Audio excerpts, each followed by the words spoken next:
11 шілдеге арналған жұлдыз жорамал. Күнделікті жұлдыз жорамалыңызды бірінші болып біліп отыру үшін каналға тіркеліп, қоңырау белгісін баса кетіңіз. Сол кезде сіз бірінші болып еститін боласыз. Лайк басып пікір қалдырсаңыз қуанып қаламыз. Тоқты күннің басы қиындықтар мен уайымдарды әкелуі мүмкін, бірақ жалпы алғанда бұл соншалықты жаман болмайды. Сіз бастаған ісіңізді тастағыңыз немесе кедергілер алдында шегінгіңіз келмейді.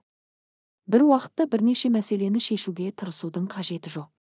Сіз әдетте дәл осылай жасасаңыз да, бүгін бір нәрсеге назар аудару әлдеқайда пайдалы болады.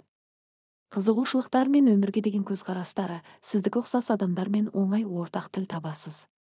Күннің екінші жартысы жаңа таныстар мен қарым-қатынас жасау үшін әсіресе қолайлы болады. Бірлескен әрекеттерге, ынтымақтастыққа тез келісесіз. Бұл күн сапарларды жоспарлауға, жолда қажет нәрсенің бәрін сатып алуға қолайлы. Торпақ таңертең бәрі жақсы болады. Сізге не қызықтырақ екенін өзіңіз шешіңіз, ескі істерді аяқтаңыз, немесе мүлдем жаңа нәрсені алыңыз. Іскерлік келіссөздер сәтті өтеді, кейбір торпақтар жақсы мәмілелер жасайды. Бұл күн құжаттармен жұмыс істеуге, құқықтық мәселелерді талқылауға қолайлы. Түстен кейін жаңа тапсырмалар пайда болады. Мүмкін солардың кесірінен жоспарларды өзгертуге, жоспарлаған нәрсені кейінге қалдыруға тура келетін шығар. Бұл туралы алаңдамаңыз, сәл кейінірек қуып жетуге мүмкіндік болады. Егіздер, бұл күн оңай және қолайлы болады. Әрине, ол қуанышқа көптеген себептер әкеледі. Сіз мақсатқа жету мүмкіндігін жіберіп алмайсыз. Сіздің бизнеске деген көзқарасыңыз басқаларға ұнайды, көбісі көмектескісі келеді, бірақ ең маңызды мәселелерді өз бетіңізше шешуге тұрарлық, бәрібір оны сізден жақсы ешкім жасай алмайды. Жақын адамдармен қарым-қатынаста жақсы өзгерістер болуы мүмкін. Тез ортақ тіл табуға, көп нәрсені талқылауға болады. Романтикалық жалғасын алатын танысу жоққа шығарылмайды. Тіпті әдетте қарым-қатынас жасауға бейім емес және байланыс орнатуға құлықсыз адамдар да сізді ұнатады. Шаян. Күн жемісті болады және бұл сіздің еңбегіңіз болады. Сіз өзіңіздің қауіп-қатеріңізге және тәуекеліңізге әрекет етуден қорықпайсыз, сіз импровизация жасайсыз және тәжірибе жасайсыз, сәттілікке деген сенімді жоғалтпайсыз. Бұл сізге дерлік мүмкін емес нәрсеге қол жеткізуге мүмкіндік береді. Келіссөздер жақсы өтеді, іскер серіктестер тамаша кеңес береді немесе көмек ұсынады.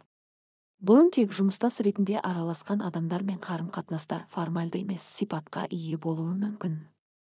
Олар тіпті романтикалық сипатқа ие болуы мүмкін, әрине, егер сізде оған қарсы ештеңе болмаса. Арыстан, сізді жақсы күн күтіп тұр. Дегенмен эмоционалды фон өте шиеленісті болады, сондықтан сіз кез келген ұсақ түйекке күрт жауап бере аласыз. Мүмкіндігінше мейірімді болуға тырысыңыз, әйтпесе болмашы келіспеушіліктер жанжалға айналуы мүмкін. Сыни пікірлерден немесе екі-үшті әзілдерден аулақ болған дұрыс. Жұмыста сәттілік болуы мүмкін, әсіресе шығармашылық көзқарасты қажет ететін нәрселер сізге беріледі. Сіз үйге пайдалы нәрселерді, сондай-ақ жақын адамдарыңызға сыйлықтарды сатып ала аласыз, мұнда таңдаудан қателесуге болмайды.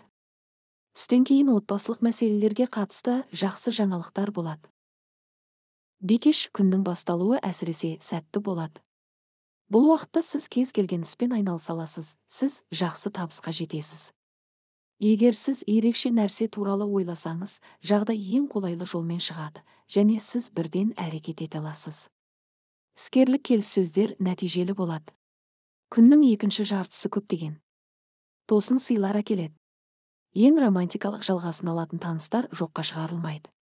Сіз бастама көтеруден қорықпайсыз және бұл орынды болады. Күннің соңында қиын жағдайға тап болған жақын адамға көмектесу мүмкіндігі туады. Таразы, күн қарым-қатынас үшін өте қолайлы болады. Сіз басқалармен оңай ортақ тіл таба аласыз. Сіз бұрын ештеңе білмеген адамдардың шынайы жоспарлар мен ниеттерін тез болжай аласыз. Жанжалдасып қалған адамдармен татуласуға мүмкіндік туады. Шарм және адамдармен тіл табыса білу сізге бизнесте көмектеседі. Сіз жаңа нәрсені ала аласыз. Сіз алғашқы жетістіктерге тез жетесіз.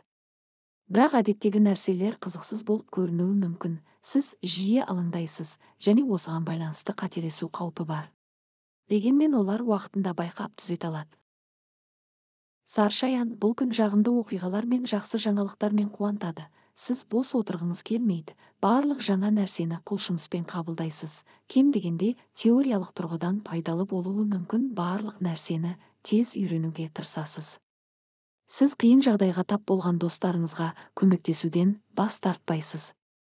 Олар сіздің қолдауыңызды бағалайды. Мүмкін жақсы сатып алу. Түйсік сізге нені үнемдеуге болатынын және ақшаны аямаған дұрыс екенін айтады. Сіз қажетсіз ысырапшылдық танытпайсыз, кейін өкінетін мәмілелер жасамайсыз. Мерген күн жақсы болады, бірақ оның бірінші жартысы уайымсыз және түсініспеушіліксіз өтуі екіталай. Кейбір сәтсіз сәйкестіктер, өкінішті түсінбеушіліктер болуы мүмкін. Бақытымызға орай, барлық мәселелер тез шешіледі, және көп ұзамай сіз олар туралы ойлауды тоқтатасыз. Кейінірек жұмысқа және кез келген пайдалы әрекеттерге қолайлы уақыт келеді. Сіз күрделі мәселелерді шешуде шебер боласыз, бұрыннан жинақталған тәжірибе сізге пайдалы болады. Жаңа таныстармен қарым-қатынаста қиындықтар болмайды, олардан не күтетінін бірден түсінесіз. Ескі достар сізді жақсы түсінеді. Тәуешкі, сізді ең оңай емес, бірақ сәтті күн күтіп тұр. Сірә, ол сіз үшін ғана емес, көптеген достарыңыз үшін де маңызды нәрселерге толы болады. Сірә, бір уақытта мың нәрсені ойлауға тура келеді. Сіз мұны тамаша жеңесіз, ештеңені шатастырмаңыз, ұмытпаңыз немесе жоғалтпаңыз. Көптеген адамдар сізбен достасқысы келеді, және ынтымақтастық ұсыныстары жоққа шығарылмайды. Сыйлықтар мен назар аударатын белгілер сізді қуанта алатын романтикалық тосын сыйлар мүмкін. Түстен кейін отбасылық мәселелерге көңіл бөлуге тура келеді. Қарт туыстарға көмек қажет болуы мүмкін. Су құйғыш күннің басында сізді жағымды тосын сыйлар мен бақытты кездейсоқтықтар күтіп тұр. Сізді бірден қызықтыратын іскерлік ұсыныстар алынып тасталмайды. Мұндай жағдайларда шешім қабылдауға асықпаған дұрыс. Барлық қажетті ақпаратты жинап, қорытынды жасау үшін сізге біраз уақыт қажет. Сіз сағынған адамдармен кездесуіңіз мүмкін.